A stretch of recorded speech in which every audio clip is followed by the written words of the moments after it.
Así por tanto también vosotros estáis preparados, porque el Hijo del Hombre vendrá a la hora que no penséis. Este texto trae un contexto, y es que el Señor, cuando estaba con sus discípulos, ellos estaban cerca de Jerusalén, y esto comienza en el libro de Mateo 24, desde el versículo 1. El Señor empieza a narrarles una serie de sucesos y acontecimientos que habrían de suceder. La palabra de Dios lo dice, busquen ahí mismo en Mateo, en el capítulo 24, vamos a remitirnos al versículo 1. Es cuando arranca toda esta descripción que hace el Señor. Y es importante que nosotros escudriñemos la Escritura, porque a veces, cuando no se lee bien la palabra de Dios, cualquiera puede meternos o inducirnos en el error. De hecho, este tema de la venida, de la segunda venida del Señor, del fin del siglo, eso tiene bastante literatura y bastantes comentarios y bastantes predicaciones. Hay en este tema cantidades de interpretaciones, algunas más desenfocadas, otros pues totalmente un error, porque indujeron a muchas personas a suicidarse, porque ya venía el Señor en su interpretación del fin de los tiempos. Ellos interpretaron de su manera, induciendo al error, y las consecuencias se hicieron al Padre. Entonces, cuando el Señor habla aquí en Mateo 24, se refiere a algo, a un suceso que pasó en el tiempo en que ellos estaban en Jerusalén.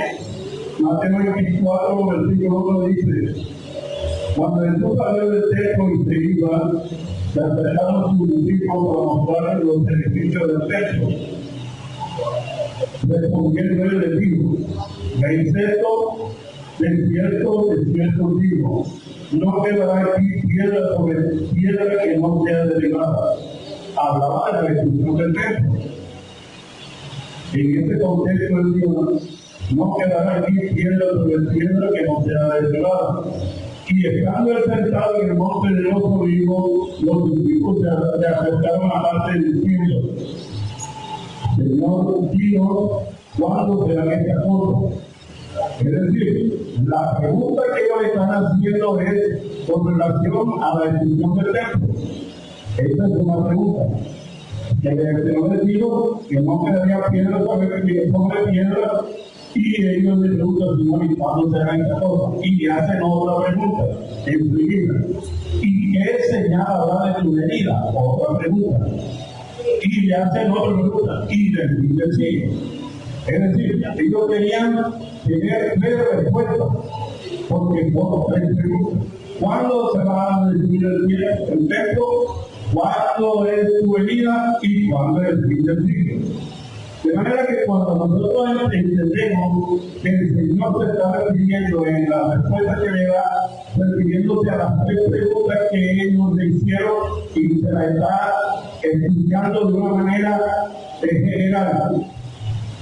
Entonces, aquí es donde muchas veces los interpretadores de la palabra fallan, porque no se dan cuenta de que el Señor le está respondiendo a tres preguntas que ellos hicieron. ¿Cuándo iba a ser de tu templo? El Señor le dijo que el templo no quedaría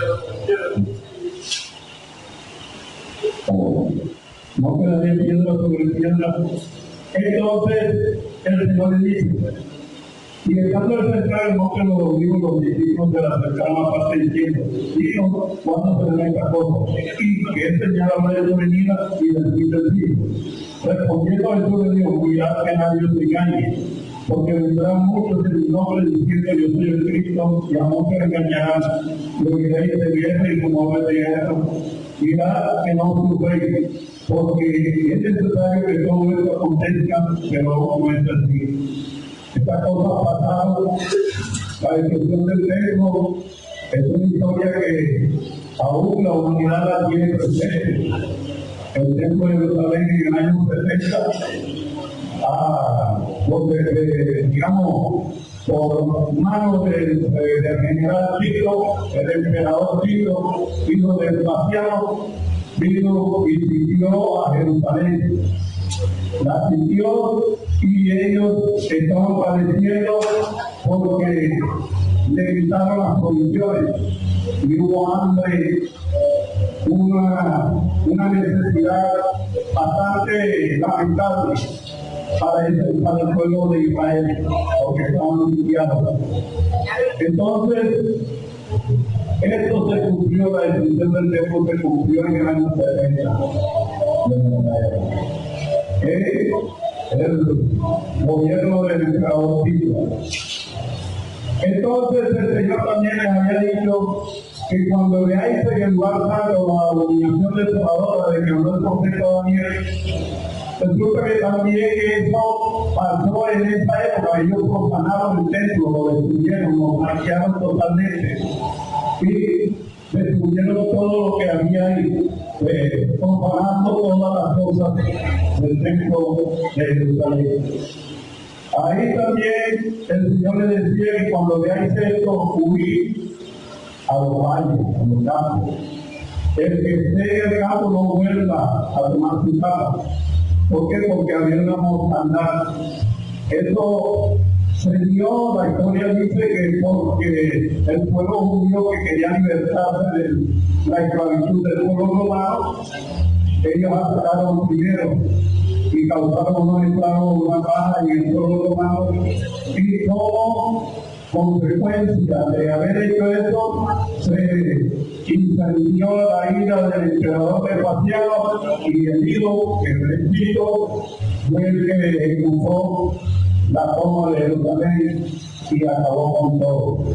Los últimos, esta historia, que los últimos judíos que quedaron en Jerusalén se escondieron en una llanura alta llamada el Monte Nazar, y ellos prefirieron suicidarse antes que caer en manos de los romanos. ¿Por qué le digo esto, hermano? Porque a veces nosotros estamos enfocados de que hay muchas cosas que tienen que pasar porque el Señor nos dijo. Sí, pero ya hay cosas que sí pasaron. Lo que no ha pasado es su segunda venida. Gloria al Señor. Oiréis de guerra y rumores de guerra, terremotos, pestilencia. Bueno, eso todavía nos indica de que el Señor no ha venido, porque después que viene Él, gloria al Señor. En estos momentos estamos viviendo esa etapa. Hay guerra y rumores de guerra, hambre, pestilencia y diferentes lugares, pero todavía no es así. Gloria al Señor. El Señor, en su paciencia, en su misericordia, está esperando que todos procedan al arrepentimiento. Gloria al Señor Jesús. Él, en su infinito amor, no quiere que nadie se pierda, sino que todos procedan al arrepentimiento. De manera que es bueno que nosotros entendamos, porque hoy en día se dice que Israel es el alrededor de la iglesia. Yo no estaba de acuerdo con eso. Hay muchos argumentos, el que tiene esos argumentos, bueno, él lo pone de su manera, pero la palabra de Dios dice que vendrá como la buena noche. ¿A qué hora? A la hora que ni siquiera penséis. Entonces, si vendrá a la hora que ni siquiera podemos pensar, porque nosotros pensemos, ni siquiera lo vamos a pensar, ni lo vamos a imaginar a la hora que viene. Entonces, ¿cómo me voy a poder investigar si ya está cerquita? Si el Señor dijo que a la hora que ni siquiera penséis. Así que eso echa por tierra todos los argumentos de aquellos que dicen que de falta estamos en la semana 70 y ya estamos en la postrimería, y si Israel es el reloj de ellos, porque el Señor dijo, cuando ellos ya estén siendo atacados, ya la iglesia habrá sido recogida por el Señor, porque la iglesia no va a pasar por la gran tribulación, pero este pueblo sí, un pueblo fiero, un pueblo guerrero, acostumbrado a la guerra. Ese pueblo todavía está en guerra, y él está acostumbrado a eso, y Dios lo sometió a ese estado. ¿Por qué? Por la dureza de su corazón. Dice la Biblia allá en Isaías 1: oí pueblo, y escucha tu tierra, crié hijos y los engrandecí, pero ellos se volvieron por la vida. El buey conoce a su amo, el año el pesebre de su Señor, pero Israel no entiende, mi pueblo no lo tiene. Por tanto, cuando extendáis tus manos, yo no iré. Y dice la palabra de Dios más adelante: todo el tiempo extendí mi mano un pueblo rebelde y yo traidor. Por eso Dios me dio espíritu de estupor, para que viendo no vean, gloria al Señor, y oyendo no oigan. De manera que no vamos a decir que el Señor lo hizo así, es la rebeldía del mismo pueblo que lo llevó a ese estado. Y el Señor, como Él no pierde nada, Él toda se la gana, aprovechó el estado del pueblo de Israel para salvarnos a nosotros. La dureza de Israel hizo que nosotros fuéramos injertados en el verdadero hijo. Gloria al Señor. Entonces, lo que está pasando ahí no es reloj para nosotros, porque nosotros seremos arrebatados. Israel se quedará aquí. Su promesa de que el Señor vendrá el libertador y quitará la impiedad de Jacob, pero ya no estaremos aquí. Gloria al Señor. Entonces, mis hermanos, nuestra tarea no es estar pendiente del pueblo de Israel si ya va a empezar la tercera guerra mundial, que si ya nuestra tarea primordial es saber que los tiempos están cerca. Gloria al Señor, que el tiempo está cercano y que nosotros debemos estar preparados. Gloria al Señor. Ellos tienen una promesa, y las promesas del Señor son sí y amén. Dios no les va a fallar a ellos, porque Dios quitará la impiedad de ellos. Pero nosotros debemos preocuparnos de cómo estamos nosotros. Si el Señor viene ahora, ¿cuándo nos vamos a ir? ¿Cómo estamos? Esa debería ser nuestra preocupación número uno. Arreglar nuestra vida con el Señor, mirar nuestros vestidos, cómo estamos delante del Señor, porque es que nosotros nos estamos preocupando mucho por lo que está pasando en el mundo, pero eso nos indica que nosotros debemos estar preparados, porque la palabra de Dios dice: vendrán ahora que no penséis.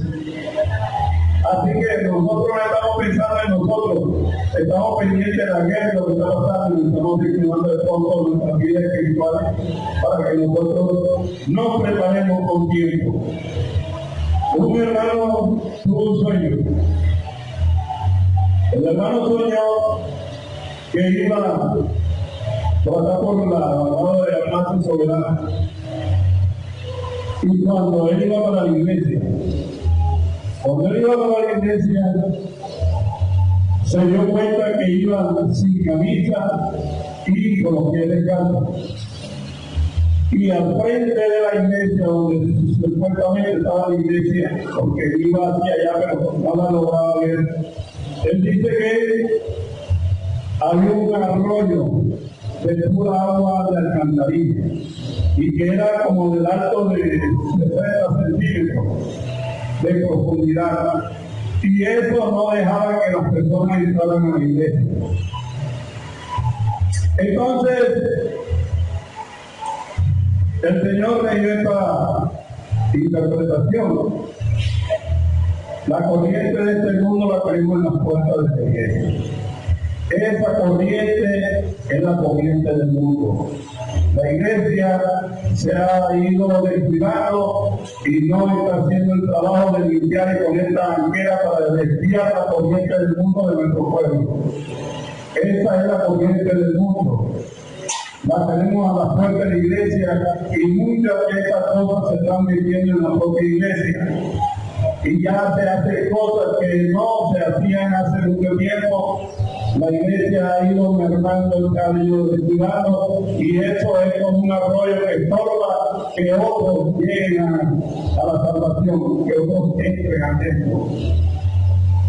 La otra parte es que el hombre iba sin camisa. Eso significa de que estamos cometiendo injusticia, porque la palabra de Dios dice ahí en Efesios, vestidos de toda la armadura de Dios, gloria al Señor, y vestidos con la coraza de justicia. Si no tenemos, porque la persona es un creyente, si la persona se ve así en ese estado descamisado, es porque le está faltando la coraza de justicia. Gloria al Señor. Eso es para un creyente, porque es que el reino de los cielos consiste en justicia, paz y gozo en el espíritu. Y le falta la coraza de justicia. Es decir, nosotros portamos bien con todos nuestros semejantes. ¿Y por qué iba descalzo? Porque no llevaba el apresto del evangelio sobre sus pies. Y vestido y calzado estos pies, dice también en Efesios, calzado estos pies con el apresto del evangelio. De manera que este hermano, yo le digo, el apresto le hace falta sobre sus pies. Ya hay una pereza para evangelizar. Ya no está haciendo la obra de la evangelización. Ha cometido cierta injusticia y es lo que conocemos. De manera que esto nos indica que nosotros debemos estar examinando a nosotros mismos, porque el Señor vendrá a la hora que nos entregue. También dice que cuando Él no pudo entrar, se regresó y en la mitad de la calle había una batería de esa de camión grande. Esa de camión de comuna, una batería grande. Y él vio la batería y le dijo a un señor que estaba frente del mente, donde estaba la batería, le dijo, oiga, me regala esa batería. Y él le dijo que sí. Y resulta que vino un reciclador y se la cogió y se la fue a vender. Y entonces el reciclador dejó el carrito de él.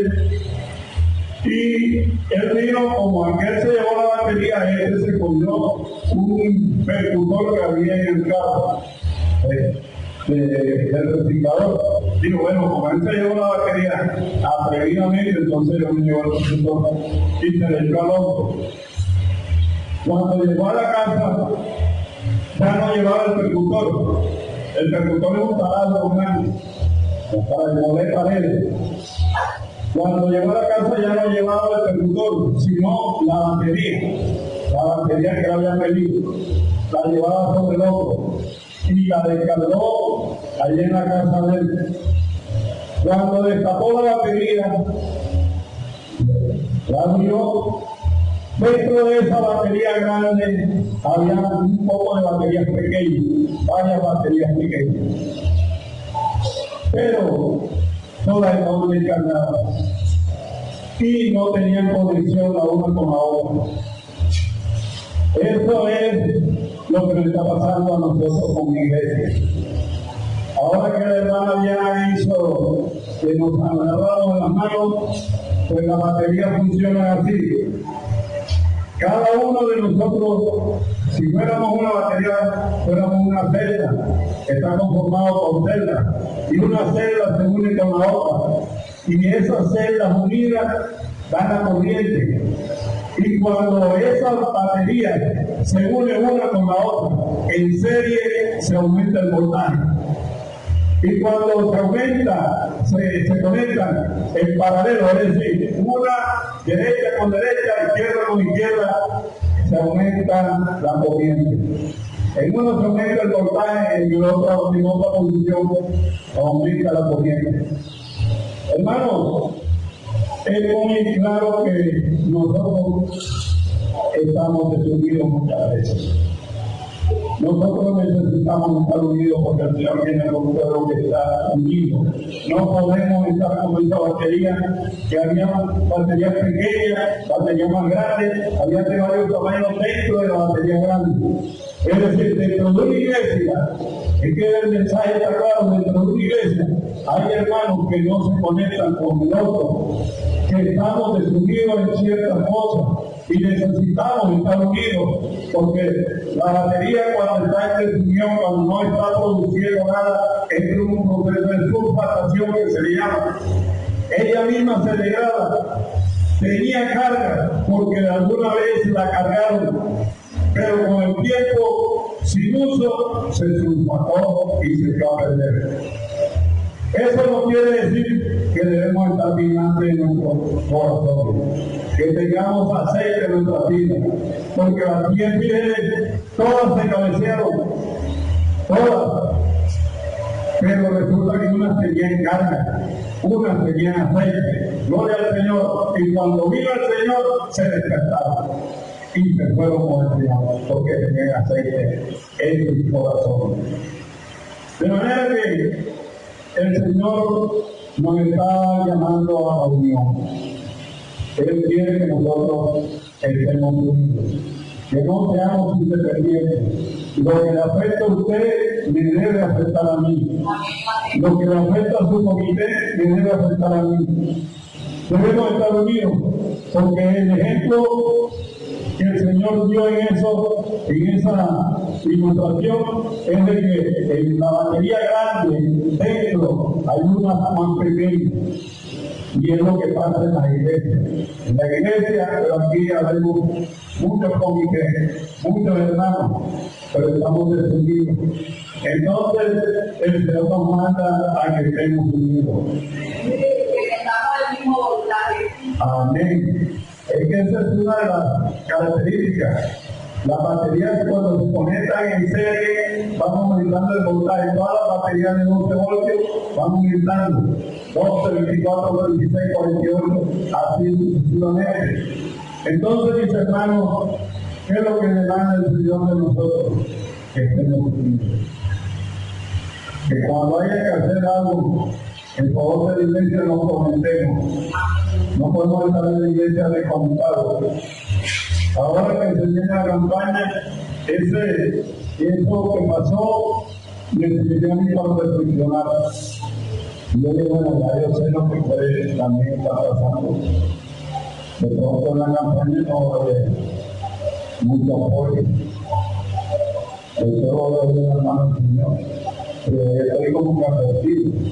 Si la iglesia no está consciente de nuestro papel dentro de nosotros mismos, no nos vamos a esforzar para que todos hagan bien. Cada quien se va a lavar las manos. Ya no, yo no puedo por esto, yo no puedo hacer todo, pero hay una prioridad y es la palma.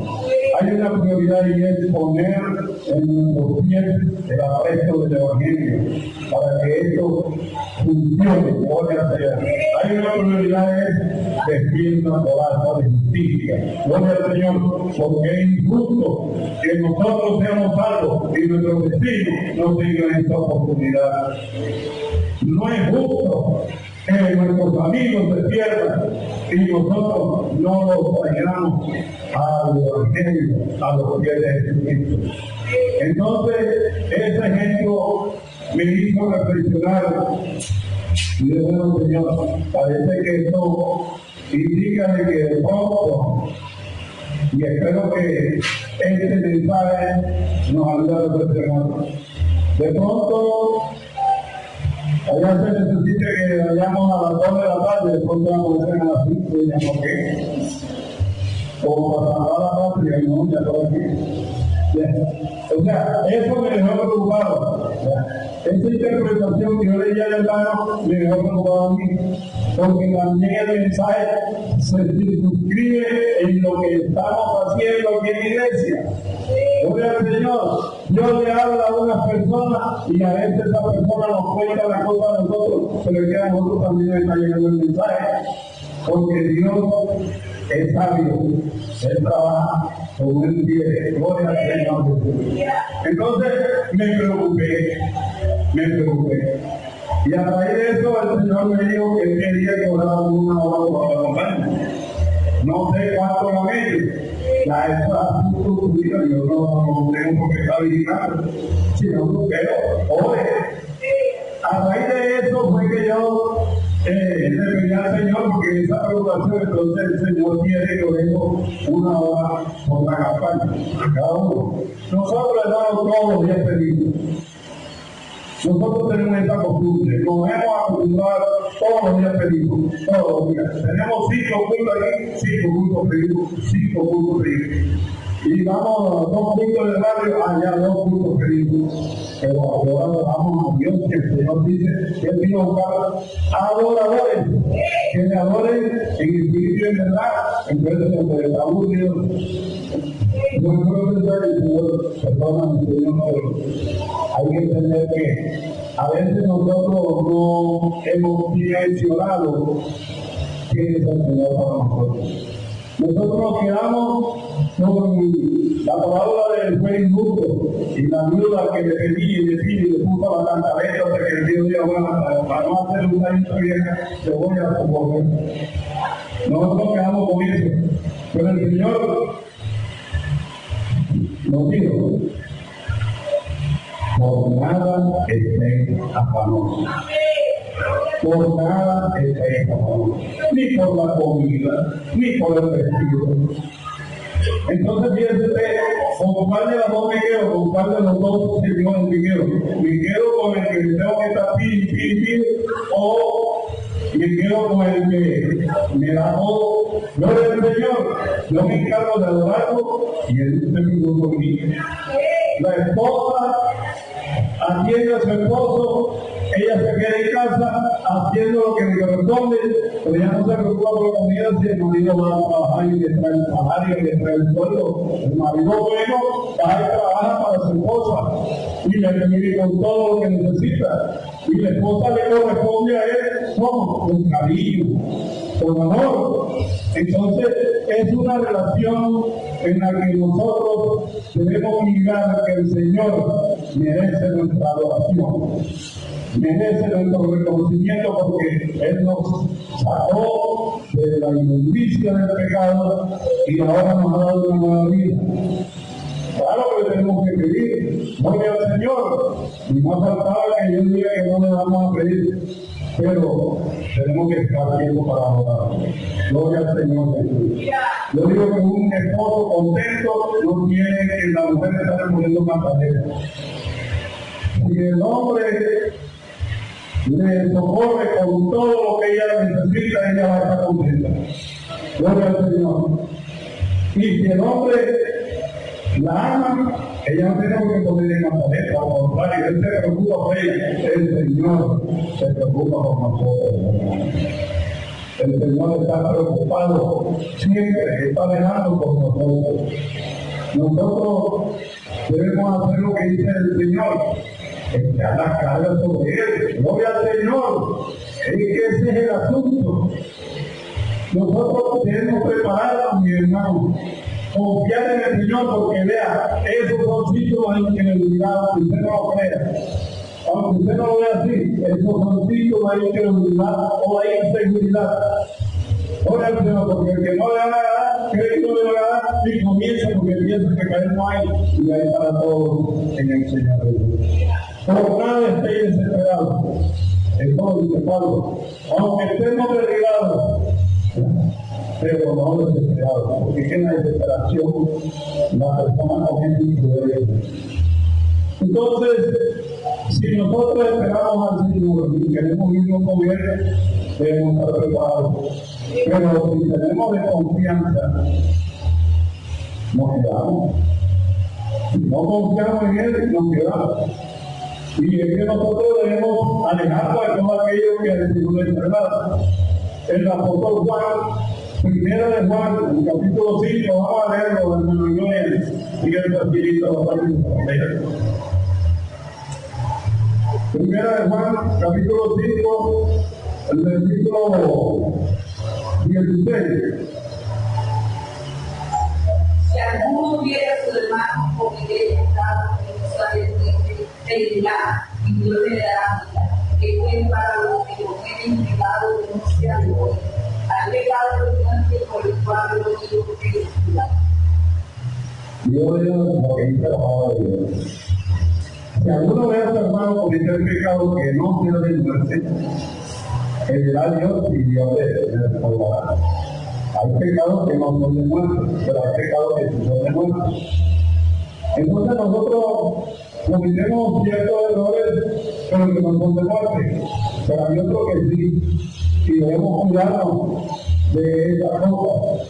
¿Cuáles son los pecados de muerte? Bueno, esa es la pregunta que muchos han hecho. Porque muchos dicen, bueno, el único pecado de muerte es la blasfemia, porque el Señor dijo que contra ese pecado no hay remedio. Bueno, ese es el duro. Pero la lista vaya a buscar en Apocalipsis, vamos a buscar ahí en Apocalipsis 21, Apocalipsis 21.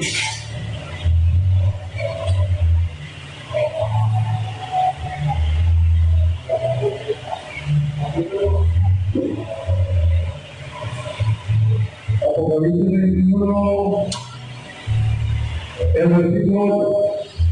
Esta lista es el mismo Señor. Pero los cobardes de Jesús abandonarán de su vida, porque están inquietos, y todos los reyes tendrán su parte en el lago grande de las huellas que están muertos. No veo que hay una lista de pecados de muerte. Muchas personas me han preguntado, ¿y cuáles son los pecados de muerte? Incluso algunos pastores dan otra idea, ¿sí? Pero la palabra de Dios amigo dice, porque el mismo Señor que está diciendo cuáles son los pecados. Pero los cobardes, los que retroceden, el que retrocede no agradará mi alma, dice el Señor. Esto lo lleva el Antiguo Testamento. Los incrédulos. Entonces nosotros si estamos angustiados por lo que nos hace falta, por las cosas de las cuales tenemos necesidad y estamos demasiado angustiados y no creemos que el Dios nos puede suplir, pues estamos incrédulos también. Estamos hablando como incrédulos, ¿verdad? Eso es como cuando usted no tiene el peso en el bolsillo, pero tiene una música en el banco, usted está tranquilo, en cualquier momento hoy la saca. O mandar a alguien que se la traiga, a buscar. Así que el que está seguro del Señor, en cualquier momento el Señor le da la provisión sobre el Señor. Con esa seguridad, si vivimos aquí el Evangelio con esa seguridad, eso es lo que le agrada, que confiemos en Él. Gloria al Señor. Entonces, fíjate lo que se va a quedar, lo que no, pecado de muerte, los cobardías, la incredulidad, los abominables y homicidas, los fornicarios, porque la Biblia dice que el que fornica contra su propio cuerpo peca. Así, ¿por qué? Porque el que se busca a una mujer es un solo cuerpo con ella. Así que los fornicarios están en la lista que el Señor dejó para los que van al infierno. Los hechiceros, los idólatras. Bueno, esto es bastante digamos, difícil de identificar, porque a veces tenemos idolatría con nuestros hijos y es idolatría también. Hay idolatría de muchas maneras, a veces la idolatría es con los hijos. Y eso es pecado. Y los idólatras son de los que se quedan. Todos los mentirosos están en la lista. Es decir, cuando dice todos los mentirosos, tanto mentira pequeña, mentira más grande. Todos los mentirosos. Entonces, mis hermanos, el Señor quiere que nosotros estemos preparados. Si el Señor viene ahora, no sé cómo hacer. Yo he hablado de la pública de ese criminal, porque ninguno se quiere quedar. Pero debemos estar preparados. Mis hermanos, el ejemplo que les di de la batería es para tener en cuenta. Porque aún nosotros teniendo en nuestro corazón hayamos sido cargados con el Espíritu Santo. Una vez fuimos llenos del Espíritu Santo, con esa batería que uno la pone alrededor hasta que queda así. Bueno, una vez fuimos llenos del Espíritu Santo, pero ahora, ¿en qué porcentaje estamos? del Espíritu Santo como estamos, en nuestro interior como estamos. ¿Será que ya estamos sulfatados? ¿Ah? ¿Será que ya estamos sulfatados? Que los cultos son preciosos, se siente la presencia de Dios y a veces la persona como si no estuviera aquí en el culto. El padre que estuviera sulfatado, porque cuando le hacen sulfato no vota corriente. Ya, hay que, ¿sabe cómo se le quita el sulfato? Se le echa bicarbonato con agua y eso le quita el sulfato a la batería. Entonces, aquí el Señor necesita que nos limpie con el fuego del Espíritu Santo. Gloria al Señor, que tiene toda impureza, gloria al Señor. Porque no nos queremos quedar, queremos partir con el Señor y todas las cosas que nosotros nos están afectando al dejar. Si tenemos dificultades para dejarlo, pero abogado tenemos para contar a él. La casa de los televisores, las limpias no tienen paz. Amén. Cuando ya dejan de dar animal, hay que limpiarlo porque se sulfatan. Entonces, mis hermanos, esta reflexión es para que nosotros nos miremos a nosotros mismos, para que estemos unidos. Mis cargas deben ser también sus cargas. No seamos egoístas, no podemos ser egoístas. Mis preocupaciones pues, deben preocuparte de ti. Si un hermano está padeciendo necesidad, pues nosotros debemos tratar de socorrerlo en lo que podamos. Sobre todo debemos tratar de socorrerlo. De manera que mis hermanos, pues yo creo que han entendido el mensaje, han entendido la necesidad de estar unidos, han entendido de que nosotros como celdas o como baterías individuales debemos estar unidos para que aquí haya milagros, señales y prodigios. Alguien dijo que una iglesia donde no se deben convertidos, es decir, convertidos en enfermos. Porque es que es como cuando una mujer se vuelve gay, no la hizo. Y una iglesia cuando se vuelve gay, está en problema. De manera que nosotros como parte de la iglesia debemos que hacer que en nuestro corazón hayan frutos dignos de arrepentimiento, frutos dignos de justicia, adorar al Señor y hacer lo que haga. Gloria al Señor. Bueno, vamos a orar. Ustedes entendieron el mensaje. No me den todo.